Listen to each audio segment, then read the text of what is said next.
Supercrack Estrella presenta. ¿Alguna vez has visto un apartamento antes con demonios en Google Earth? Extraño Google Earth. Lugares peculiares de Google Earth. ¿Has visto un apartamento antes? Más extraño 4 de junio de 2020. ¿Alguna vez has visto un apartamento antes?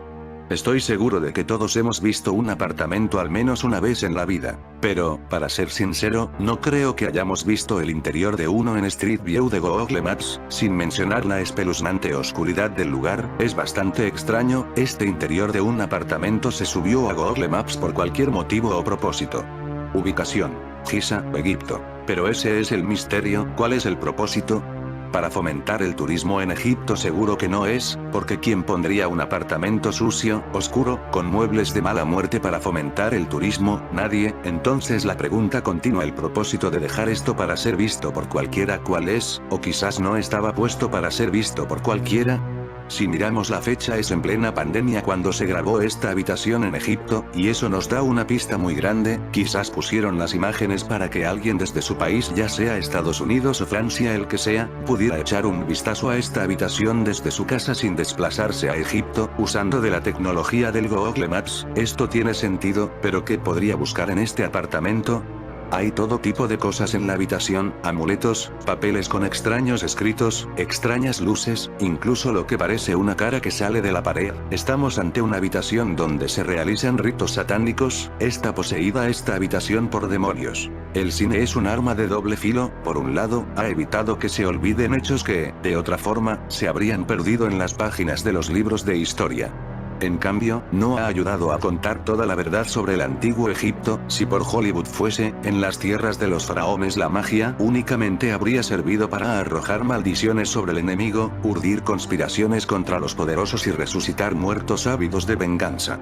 Magia en el antiguo Egipto: maldiciones, amuletos y exorcismo. Luciérnaga, 2016. Los hechizos iban más allá de la magia negra. En la civilización del Nilo la brujería era parte de la vida diaria de sus ciudadanos. Nada en el universo se concebía sin ella y estaba en todas partes, aunque era necesario aprender a dominarla.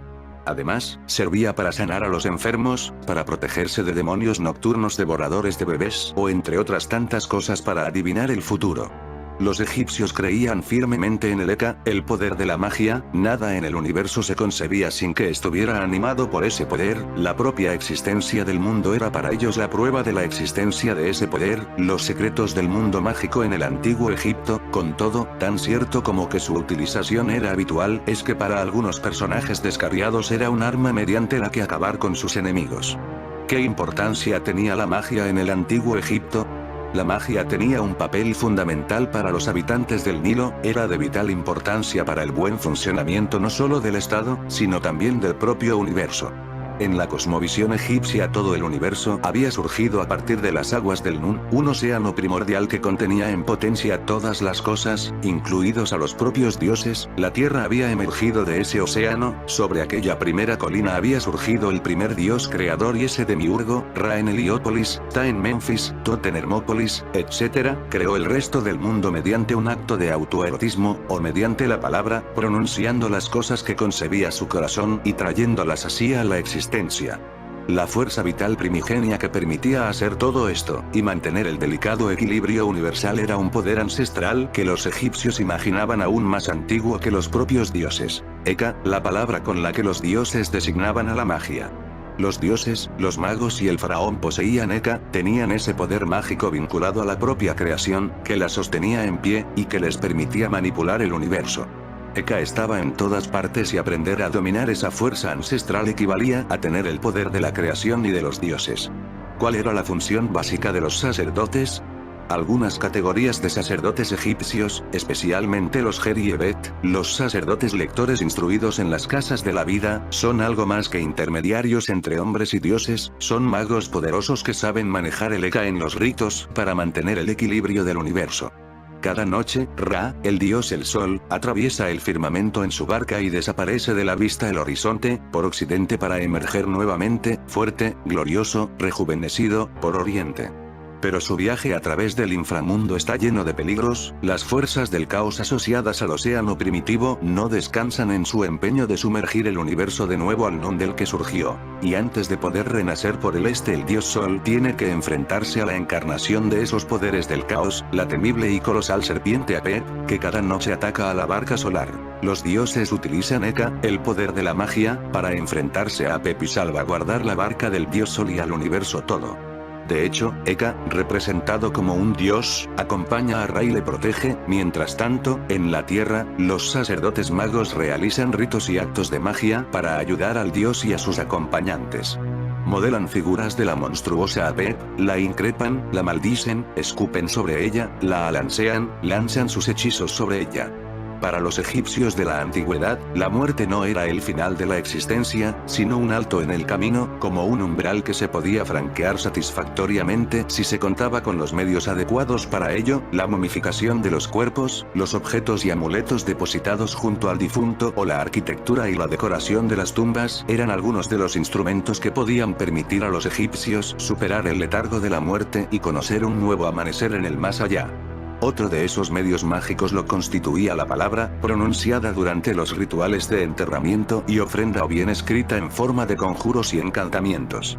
En este último apartado destaca la colección de los que conforman el denominado Libro de los Muertos. Lo conocemos con ese nombre porque fue así como lo bautizó, en el siglo XIX, el egiptólogo alemán K.R. Lepsius. Pero su título original podría traducirse como Libro de la Salida al Día o Libro para salir durante el día, lo que deja ver su función básica: permitir a su dueño continuar viviendo en el más allá, salir de su sepulcro y vivir de nuevo en la tierra o unirse al sol en su viaje diario por el cielo. Para ello, además de vencer a la muerte, el difunto debía sortear los peligros que pudieran acecharle en su camino hacia el inframundo, la región en que habitan los muertos. Los hechizos, himnos y demás fórmulas del Libro de los Muertos se colocan bien junto a la momia, escrito sobre las vendas o en un rollo de papiro depositado en el interior del ataúd, o bien cerca de ella, insertados en algún tipo de contenedor. Es lo que ocurría a finales del milenio primero antes de Cristo. Con las frecuentes estatuillas de Osiris, dios de los muertos, hechas de madera pintada y ahuecadas para tal fin. Los textos del Libro de los Muertos son de muy variada índole. Un primer grupo de conjuros busca la provisión continua de alimentos o de aire para toda persona que llegue a utilizarlos. También son frecuentes las invocaciones dirigidas a asegurar al difunto el mantenimiento de algunas de las facultades de las que gozaba en vida, como no perder el dominio sobre su boca o recordar cuál es su nombre. Destacan especialmente las invocaciones relacionadas con el corazón, como, por ejemplo, para que este órgano no testifique contra su dueño durante el juicio de los muertos, en el que se valora si se es digno o no de disfrutar de una existencia eterna tras la muerte, y son constantes los hechizos destinados a proteger al muerto de animales peligrosos y de algunos de los habitantes del inframundo. Otro grupo de textos busca que el difunto pueda desplazarse libremente, tanto por el cielo como por los espacios que componen el más allá. Los encantamientos le otorgan todos los conocimientos necesarios para ello. Las palabras mágicas, secretas, que habrá de decir a los monstruosos guardianes que guardan las puertas con enormes y afilados cuchillos para que le dejen pasar, o los nombres de las partes de los barcos que le permitirán cruzar las aguas del inframundo o surcar el cielo a diario.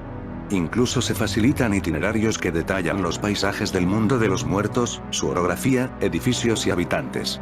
Con ellos, el difunto podrá sortear los peligros y atravesar sus regiones por los lugares más propicios. Para los vivos son muy frecuentes las instrucciones sobre la confección y preparación de los amuletos que habrán de incluirse entre las vendas de la momia o que recibirán sobre su superficie un capítulo concreto del libro.